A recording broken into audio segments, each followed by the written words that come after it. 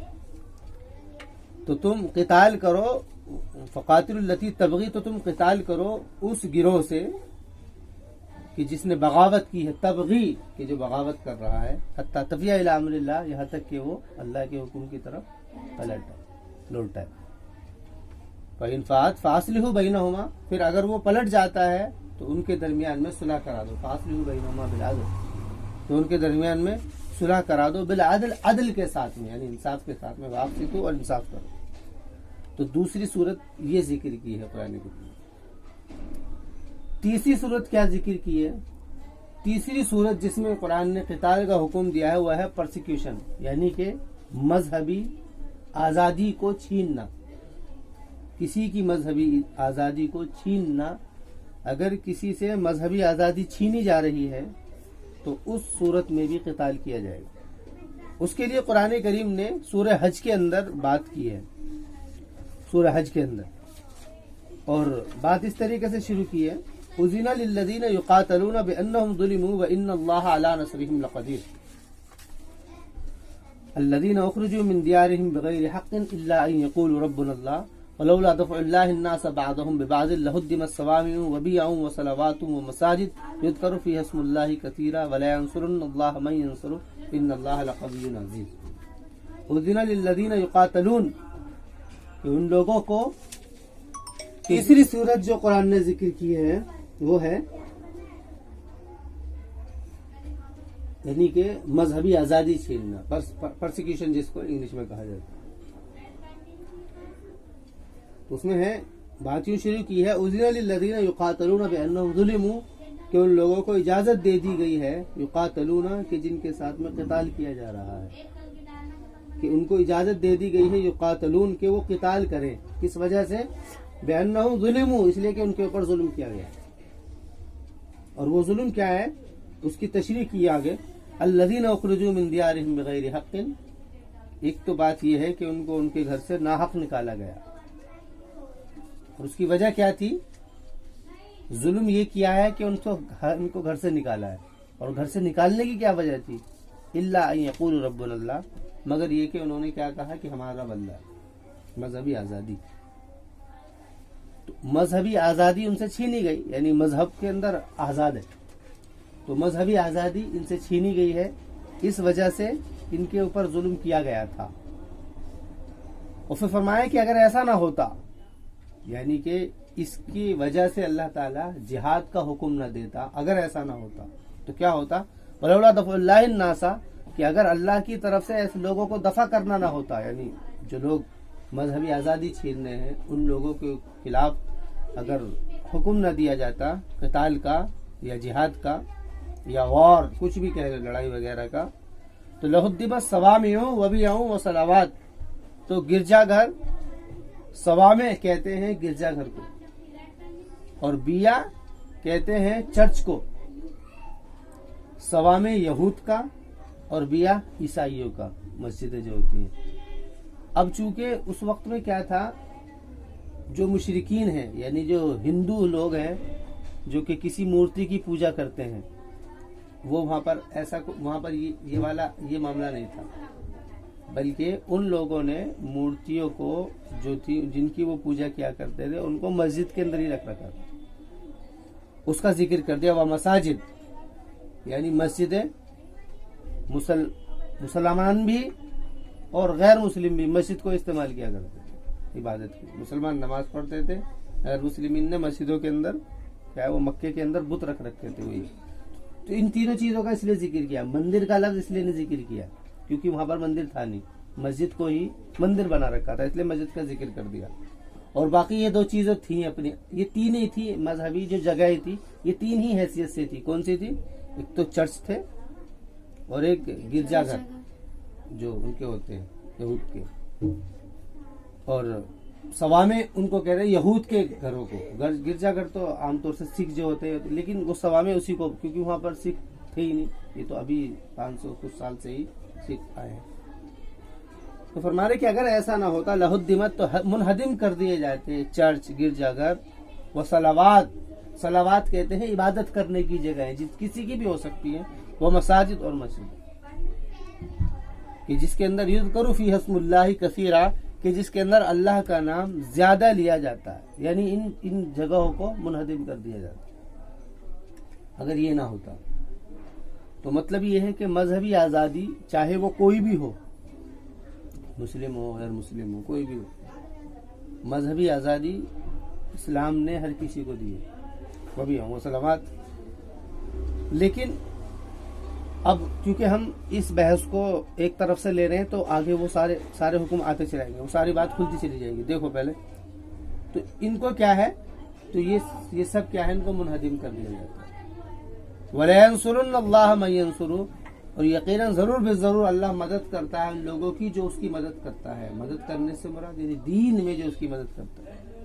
تو یہ کون سی صورت تھی؟ یہ تیسری صورت تھی جو قرآن کریم نے ذکر کی ہے کہ جس کے لیے اقدامات یعنی جہاد کیا جائے گا۔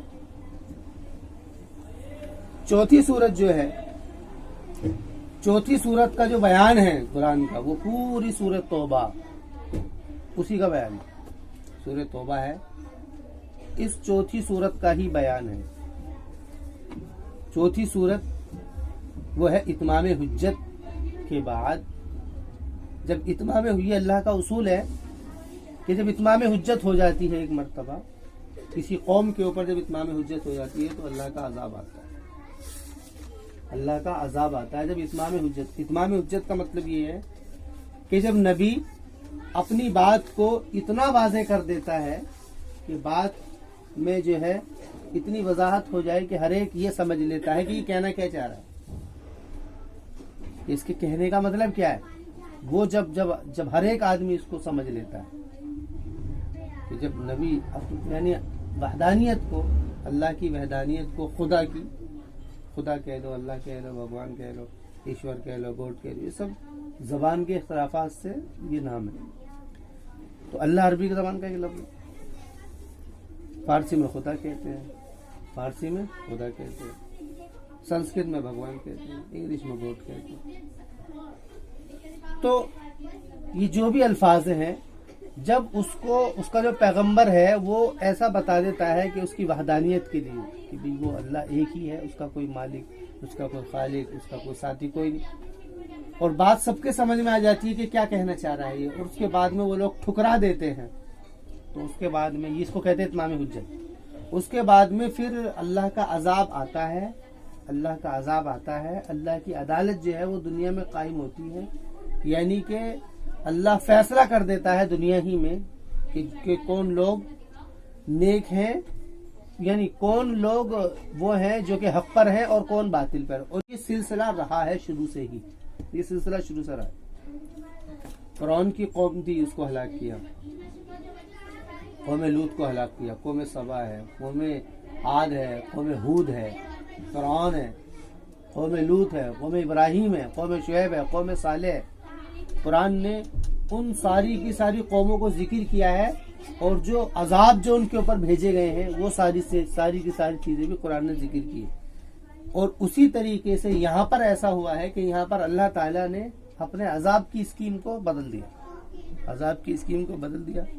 بدل کس طریقے سے دیا ہے کہ بدل اس طریقے سے دیا ہے کہ اللہ تعالیٰ نے وہ عذاب جو کہ آسمان سے آتا تھا، اس عذاب کو مسلمانوں کے لیے پہ لازم کر دیا کہ اب تمہیں کیا نام ہے، وہ اللہ تعالیٰ کا قہر اور عذاب بن کر کے برسنا ہے۔ اس لیے 300 لوگ 1000 پر حاوی رہے، بلکہ وہ مٹھی بھر جماعت جو تھی پوری دنیا کے اوپر غالب ہوتی چلی گئی۔ علامہ اقبال کا شعر ہے نا کہ وہ نور کا کڑکا تھا یا نور ہادی، وہ نور کا کڑکا تھا یا نور ہادی کہ جس نے عرب کی زمین ساری ہلا دی۔ تو وہ ایک شخص اٹھا اور اس نے اپنی بات کو کہا، اور پھر اس کی بات کے اوپر لوگ آتے گئے، اور جو بڑی بڑی طاقتیں تھی، رومن پرشین جتنی بڑی بڑی طاقتیں تھی، روم پرشین کا مطلب تھا آدھی دنیا کے اوپر روم قابض تھی اور آدھی دنیا کے اوپر پرشین وہ قابض تھی۔ ایران وغیرہ کا جو علاقہ ہے، رشیا کا، یہ پرشین میں آتا تھا، اور روم یہ جتنا بھی یوروپ کا جتنا بھی علاقہ ہے، تو یہ سارے ان دونوں طاقتوں کو ختم کر دیا تھا۔ تو ایک ہی آدمی نے اٹھا اور سارے، اور کچھ ہی وقت میں ہوا ہے، اس کے لیے کوئی صدیاں نہیں گزری ہیں، یہ میرے خیال سے زیادہ 30-40 سال کے اندر یہ سارا معاملہ کیا ہے سب ایک طرف ہو گیا۔ تو یہ ہے تیسری صورت جو ہے اس کو وہ ہے اتمام حجت۔ یہ صورت تو اب ختم ہو گئی، سمجھنے کی بات یہ کہ یہ صورت اب ختم ہو گئی، اس کی بنیاد پر اب کوئی بھی اقدام نہیں کیا جائے۔ یہ صورت تو بالکل ختم ہو چکی ہے، پہلے اس کو سمجھ لیتے ہیں تفصیل سے۔ اس کو قرآن کریم نے ذکر کیا ہے، اس کو قرآن کریم نے ذکر کیا ہے کہ فَإِذَا انْسَلَخَ الْأَشْهُرُ الْحُرُمُ فَاقْتُلُوا الْمُشْرِكِينَ حَيْثُ وَجَدتُّمُوهُمْ وَخُذُوهُمْ وَاحْصُرُوهُمْ وَاقْعُدُوا لَهُمْ كُلَّ مَرْصَدٍ، کہ جب اشہر حرم نکل جائیں، یعنی کہ جو کہ معاہدہ ہوا تھا، بلکہ اس کا یہاں سے ہی بیان ہے، شروع سے دیکھو براءۃ من اللہ ورسولہ، اللہ کی اور اس کے رسول کی طرف سے برات کا اظہار ہو گیا۔ اب کیا ہے؟ فسیحوا فی الارض اربعۃ اشہر، 4 مہینے کی تمہیں مہلت دے دی جاتی ہے، اور تم جان لو کہ تم اللہ کو عاجز کرنے والے نہیں ہو۔ یہاں پر لفظ دیا ہے اللہ کو عاجز کرنے والے نہیں، مطلب وہ معبود کی جس کی دعوت دے رہے ہیں محمد صلی اللہ علیہ وسلم، ان کو تم عاجز کرنے والے نہیں ہو۔ وَأَذَانٌ مِّنَ اللَّهِ وَرَسُولِهِ، اور اللہ اور اس کے رسول کی طرف سے لوگوں کے لیے اعلان کیا جا رہا ہے کہ اللہ بری ہے مشرکین سے۔ تو یہاں پر مسلمان کے مقابل میں مشرک لفظ استعمال کیا ہے۔ مشرک سے مراد وہ جو کہ شرک کرتا ہو یا پھر کفر کرتا ہو، کیونکہ کفر شرک کے بعد ہوتا ہے۔ کیا ہے کہ اگر تم نے توبہ کر لی فَهُوَ خَيْرٌ لَكُمْ، کس چیز سے توبہ کر لی؟ شرک سے۔ یہاں پہ یہ بات سمجھنے کی ہے، شرک سے توبہ کر لی۔ اگر تم نے توبہ کر لی شرک سے تو تمہارے لیے بہتر ہے، اور اگر تم پلٹ گئے تو تم جان لو کہ تم اللہ کو عاجز کرنے والے نہیں ہو۔ اس کے بعد میں پھر قرآن نے حکم دیا ہے کہ جب اشہر حرم گزر جائے تو پھر کیا کرو؟ مشرکین سے قتال کرو، حیث وجدتموہم۔ تو پھر یہ چوتھی جو صورت ہے یہ اتمام حجت کے بعد میں ہے۔ یہ کیا ہے؟ اتمام حجت کے بعد میں یہ صورت، یہ 4 صورتیں ہیں کہ جس کے اندر قرآن کریم نے قتال کا ذکر کیا ہے۔ تو یہ جو چوتھی صورت ہے، آخر کی چوتھی صورت، یہ تو نبی کے ساتھ میں خاص ہوتی ہے۔ اس کے بعد میں کسی کو اجازت نہیں ہے کہ صرف اس بنیاد کے اوپر کہ یہ لوگ ہم نے ان کو دعوت دے دی ہے اسلام کی اور یہ اسلام میں نہیں آ رہے ہیں، اب ان کے ساتھ میں مقابلہ نہیں۔ یہ جو ہے نا، یہ معاملہ صرف کس کے ساتھ میں ہے؟ یہ معاملہ سارا کا سارا نبی کے ساتھ میں ہوتا ہے۔ یہ معاملہ جتنا بھی ہوتا ہے نبی کے ساتھ میں ہوتا ہے۔ تو چنانچہ ایسا ہوا ہے، اللہ کے رسول جب مکے میں گئے ہیں تو مکے میں جانے کے بعد میں آپ نے مکے کے اندر جتنے بھی بت تھے وہ سارے کے سارے نکلوا کر کے ختم کروا دیے، توڑوا دیے، بالکل ختم کر دیے۔ اور اس کے علاوہ جو دوسرے علاقے کے اندر بت تھے جو عرب کے علاوہ تھے وہ ان کو ٹچ نہیں کیا۔ کیوں؟ اس لیے کہ نبی جس جزیرے کے اندر آتا ہے اس پورے کے پورے جزیرے کو توحید کے لیے خاص کیا جاتا ہے کہ صرف ایک ہی خدا کی وہاں پر عبادت ہوگی، وہاں جو ہوگی صرف ایک ہی خدا کی عبادت ہوگی۔ تو پورا جزیرہ عرب ہے، اس کے اندر یہ معاملے ہوئے ہیں۔ اس کے بعد میں اس کے علاوہ جتنے بھی اس کے علاوہ جو دیگر جگہوں پر جو کہ مسلمانوں کے وفد گئے ہیں وہ سارے کے سارے گئے ہیں، وہاں پر یہ معاملہ نہیں ہوا کچھ بھی۔ تو وہ تاریخ کا موضوع ہے۔ فی الحال یہاں پر یہ جو بات چل رہی تھی اس کو سمجھنا ہے۔ تو اتمام حجت جو ہے چوتھی صورت جو ہے اس کے اندر حکم دیا ہے، لیکن وہ نبی اور رسول کے ساتھ میں خاص۔ تو اب یہ 3 ہی صورتیں رہ جاتی ہیں۔ پہلی صورت کیا ہے؟ دفاع، کہ اگر کوئی تمہارے پر ظلم کر رہا ہے تو اس کے لیے۔ اور دوسری صورت کیا ہے؟ دوسری صورت ہے بغاوت، کہ اگر کوئی 2 گروہ آپس میں صلح کرا دی جائے اور اس میں سے ایک بغاوت کرنے لگے تو اس کے خلاف اقدام۔ اور تیسری صورت یہ ہے کہ مذہبی آزادی اگر چھین لی جائے۔ تو یہ 3 صورتیں، اور چوتھی اتمام حجت جو کہ نبی رسول کے ساتھ میں خاص تھی۔ اب اس کی شرطیں ہیں، 2 بحثیں ہو گئی ہیں۔ پہلے جہاد کے لفظ کو سمجھا ہے، دوسری یہ کن صورتوں میں یہ نافذ ہوتا ہے، تیسری یہ ہے کہ ان کی شرط کیا ہے۔ اس کی کچھ شرطیں ہیں کہ جس کی بنیاد پر یہ معاملہ ہوگا، جس کی بنیاد پر۔ پہلی شرط تو یہ ہے کہ میجورٹی سے مراد یہ ہے کہ مسلمان کی ایک جماعت ہو اور اس جماعت کا ایک قائد ہو،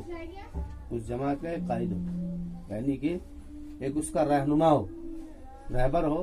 پہلی شرط تو یہ ہے کہ وہ